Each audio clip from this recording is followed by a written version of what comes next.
মূৰ্খৰ স্বৰ্গত বাস কৰিছে গৌৰৱ গগৈয়ে। এখনো আকনত জিকিব নোৱাৰে। যদি কয় যে আমি ভাল খেলিছো তেতিয়াহ'লে এইটো মূৰ্খৰ স্বৰ্গত বাস কৰাৰ বাহিৰে আন একো নহয়। গৌৰৱ গগৈয়ে অহংকাৰ এৰিব লাগিব।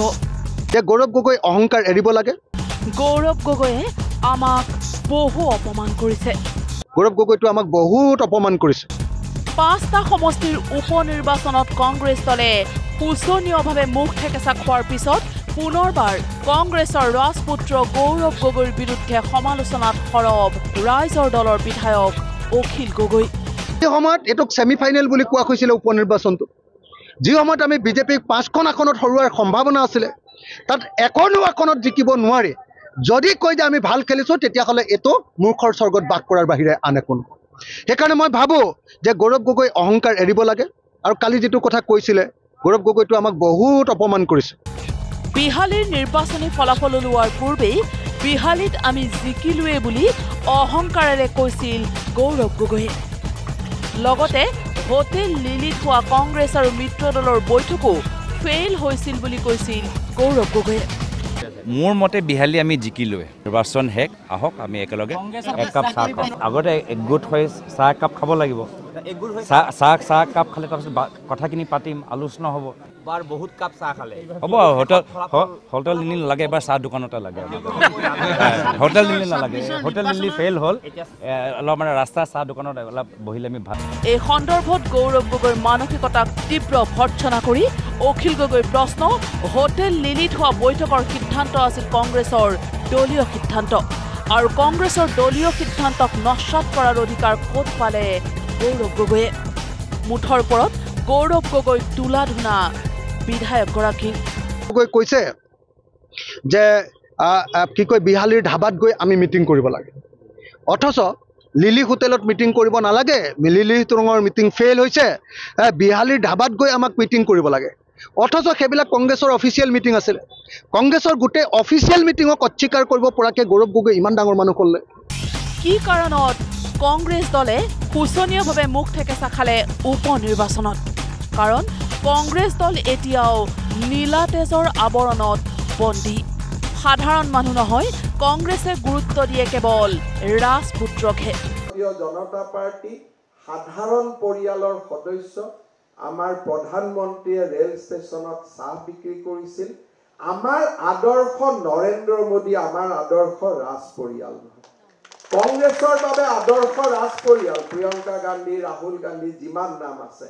আমাৰ আদৰ্শ নৰেন্দ্ৰ মোদী, অটল বিহাৰী বাজপেয়ী। সাধাৰণ ঘৰৰ পৰিয়ালক বিজেপি জিকাই আনে। আনন্দ কৰিব চামুগুৰি, বিহালী আৰু ধলাইৰ বিজয়ক লৈ। কাৰণ সাধাৰণ পৰিয়ালৰ লোকক অসাধাৰণ কৰিব পৰা ক্ষমতা অকল ভাৰতীয় জনতা পাৰ্টি। বিহালী সমষ্টি এটা কাৰণেই চৰ্চিত আছিলে যে তাত ভাৰতীয় জনতা পাৰ্টিয়ে চাহ বাগিচাৰ চকীদাৰৰ ল'ৰা এজনক প্ৰাৰ্থিত্ব দিছিল। তাৰ বাদে বিহালীৰ নিৰ্বাচনৰ আন কি বিশেষত্ব আছিল মই নাজানো। কাৰোবাৰ দুখন হোটেল আছিল, কোনোবা ভাল ব্যৱসায় কৰিছিল। এই সকলোৰে বিপৰীতে কাৰোবাক ৰাজ পৰিয়ালৰ সদস্যই সমৰ্থন কৰিছিল। ভাৰতীয় জনতা পাৰ্টিয়ে কাক সমৰ্থন কৰিছিল? চাহ বাগিচাৰ চকীদাৰ, যোনে দিগন্ত ঘাটোৱাৰক আজিও নাজানে। তেওঁৰ দেউতাকে নিজে চাহ বাগিচাৰ চকীদাৰ আছিল আৰু বাগিচাৰ লাইনত দিগন্ত ঘাটোৱাৰত জন্ম। পৰিয়ালৰ ল'ৰাই প্ৰচাৰ কৰিছিল, সি চৰ্চাই হ'ব নালাগিছিল। চৰ্চা হ'ব লাগিছিল যে বিজেপিয়ে এজন ব্যৱসায়ীৰ বিপৰীতে বাগিচাৰ চাহ বাগিচাৰ চকীদাৰৰ ল'ৰা এজনক টিকট দিব কেনেকে সাহস কৰি।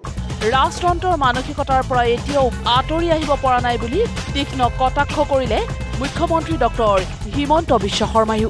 অসমৰ ৰাজনীতিত ভাৰতীয় জনতা পাৰ্টিয়ে 65% সংখ্যালঘু লোক থকা কৰিমগঞ্জৰ দৰে চিট জিকাটো এটা অনন্য ঘটনা আছিল।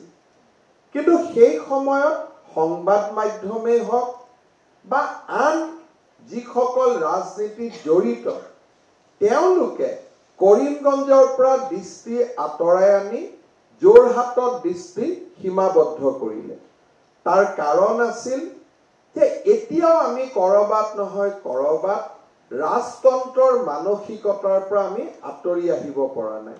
কৰবাত যদি কোনোবা মুখ্যমন্ত্ৰী ল'ৰা জিকে, কৰবাত যদি কোনোবা প্ৰধানমন্ত্ৰী ল'ৰা জিকে, আপোনালোকে দেখিব যে নিউজ পেপাৰ বা টেলিভিশ্যনত বেছি সময় সেই নেতাজনৰ বিষয়ে এতিয়াও কোৱা হয়। সংসদত যোৰহাটৰ যিমান অধিকাৰ আছে, কৰিমগঞ্জৰো সিমানেই অধিকাৰ আছে।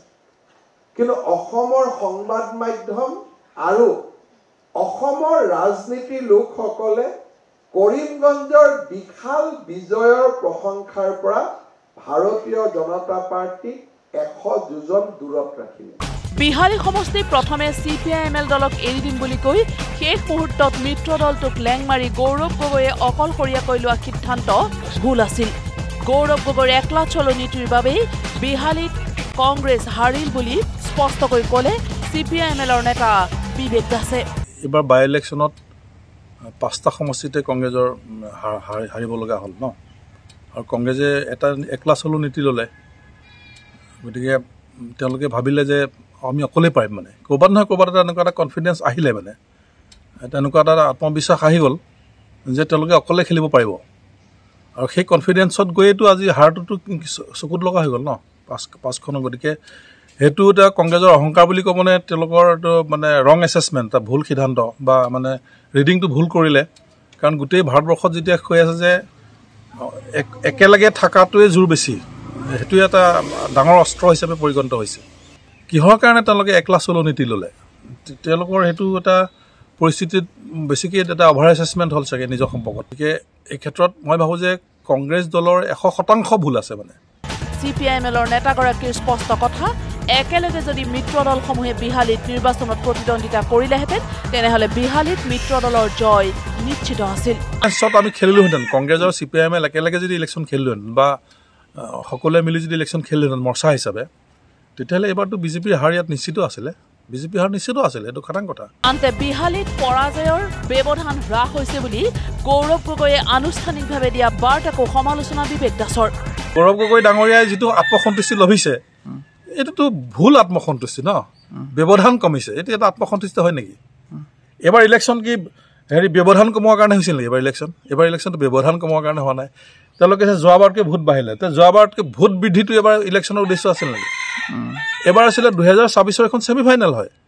এইটোতো মই ভাবোঁ যে এটা টুলুঙা কথা, অতি টুলুঙা কথা। তেখেতে কিহৰ কাৰণে এনেকৈ টুলুঙা ধৰণৰ মন্তব্য কৰিছে? হয়তো তেখেতে জবৰদস্তি কৰাৰ কাৰণে কৰিলে। বিহালীৰ উপ নিৰ্বাচন ব্যৱধান কমোৱাৰ বাবে হোৱা নাছিল, বিহালীৰ উপ নিৰ্বাচন হৈছিল জয়ৰ বাবে। Bureau' report, news live.